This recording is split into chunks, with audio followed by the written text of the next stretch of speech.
Kahit kaway dyan sa nakatikim ng kinilaw ng ubod. Marami siyang itlog, oh.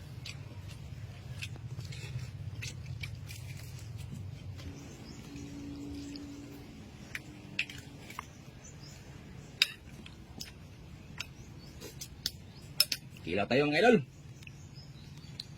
Kinilaw na ubod at inihaw na tagibulos. At tinulang langkya. Tawag sa amin ito na isda mga idol.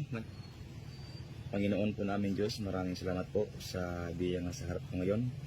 At sana basbasan mo po ito. Bibigay sana ito ng lakas ng aking katawan. Amen. Itong isda na ito mga idol, malasa talaga ang kanyang sabaw. Langkya ang tawag sa amin ito. Ano?